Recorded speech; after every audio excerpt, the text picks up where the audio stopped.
kita masuk ke prinsip-prinsip dari sustainability. Jadi yang pertama adalah sustainable use of natural resources and environmental services. Ini dari Kaufman and Cleveland. Kaufman and Cleveland ini judul bukunya adalah Environmental Science. Environmental Science. Sustainable use of natural resource. Jadi prinsip dari sustainability yang pertama adalah keberlanjutan dalam penggunaan sumber daya alam dan ecosystem services atau jasa lingkungan. Jadi itu yang menjadi prinsip sustainability yang pertama. Kalau kita sebut sebagai, nanti kamu ditanya nih, lalu keberlanjutan apa yang akan ditekankan di dalam penelitian itu? Jadi bisa macam-macam sebenarnya, tetapi prinsip utamanya adalah apakah di dalam keberlanjutan tersebut ada keberlanjutan dari penggunaan sumber daya alam dan ekosistem services-nya. Nah, ini contoh penelitian tentang ini banyak nih. Hampir mungkin lebih dari 50% yang berkaitan dengan sustainability tentang keberlanjutan itu adalah temanya itu tentang ini, tentang berkelanjutannya penggunaan sumber daya alam dan juga jasa lingkungan. Ya, yang kedua adalah a system perspective. Jadi sustainability itu prinsip keduanya adalah dia harus di dalam perspektif sistem. Karena satu dengan lainnya saling berinteraksi, satu dengan lainnya saling berhubungan, satu dengan lainnya saling memberi dampak. Baik dia dampaknya direct maupun indirect. Jadi prinsip keberlanjutan itu harus di dalam perspektif sistem. Karena semua saling memberi pengaruh. Karena semua saling memberi dampak sebenarnya. Direct maupun indirect. Karena itu perspektifnya harus dalam sistem. Perspektif sistem itu membuat memang menjadi lebih kompleks. Karena memang kenyataannya adalah kompleks. Karena itu lingkungan itu dia bukan monodisiplin. Karena itu sustainability itu juga tidak bisa di monodisiplin. Sustainability itu memerlukan interdisiplin dan multidisiplin. Karena pendekatannya harus dalam bentuk sistem, harus dalam perspektif sistem. Nah, prinsip ketiganya adalah equity and fairness. Jadi equity itu kesetaraan, and fairness keadilan. Jadi di dalam sustainability,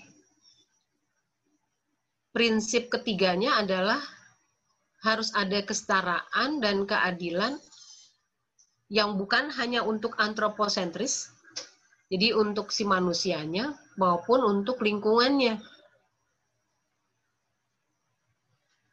Bukan kesamaan ya, bukan kesamaan, tapi kesetaraan tadi, kesetaraan.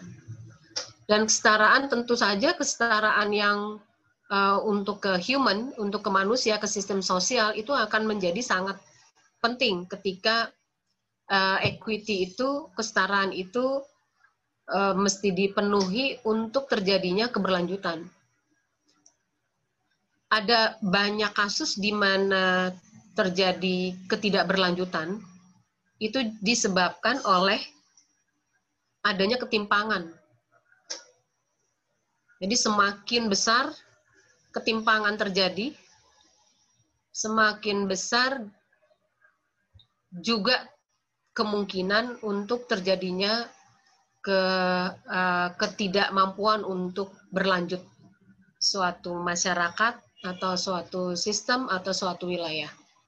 Nah, yang keempat nih, ini juga penting, ada incentive for sustainable behavior. Jadi menurut Kaufman dan Cleveland, prinsip sustainability salah satunya adalah ada insentif. Supaya apa? Karena perilaku yang berkelanjutan ini, kalau dia dikasih reward, dikasih stimulus, dia mendapatkan keuntungan dari melakukan kegiatan atau berperilaku yang berkelanjutan, maka itu justru akan mendorong terjadinya keberlanjutan itu sendiri. Itu insentif yang kita sebut sebagai bagaimana memberikan dorongan reward kepada pihak-pihak yang berperilaku berkelanjutan. Jadi bukan cuma resources-nya aja yang berkelanjutan, tapi perilakunya juga perilaku yang berkelanjutan. Justru diperlukan adanya governance pemerintah, ya. Pemerintah itu kan government, asal katanya dari governance kan, pengaturan kan ya. Justru memang keberadaan dari government sebagai governance tadi mengatur agar terjadinya ke arah sustainability tadi kan.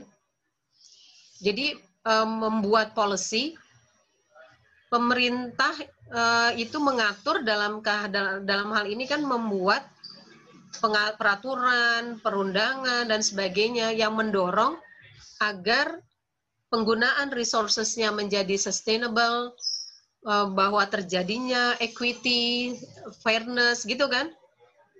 Bahwa pemerintah melakukan pengaturannya sudah berdasarkan perspektif sistem, dan bahwa di dalam hal ini pemerintah juga memberikan reward terhadap perilaku-perilaku yang berkelanjutan. Dalam konteks menuju keberlanjutan ini, peran pemerintah sangat besar. Sangat besar. Lalu apakah kemudian masyarakat tidak besar? Besar juga. Ada dalam kasus-kasus contoh tertentu ketika perilaku berkelanjutan itu memang disupport oleh sistem kultur dari masyarakat setempat. Sehingga masyarakat setempat itu memberikan insentif dalam pengertian bahwa insentifnya itu bisa yang keuntungan yang diberikan oleh si masyarakat adat atau masyarakat sistem masyarakat tertentu.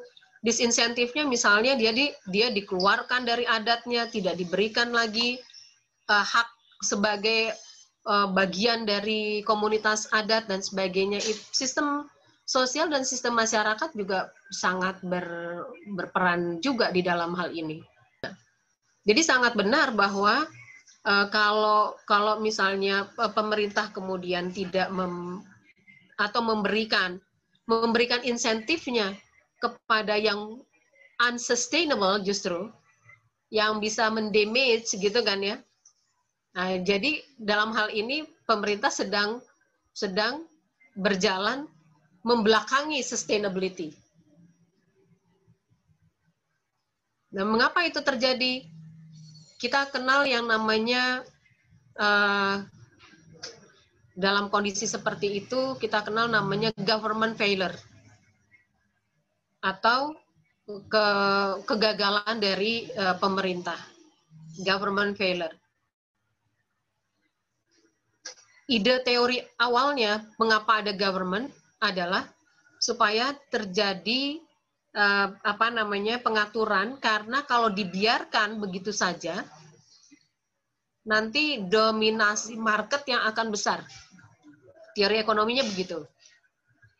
Market nanti yang akan bekerja. Masih ingat kan invisible hand ya?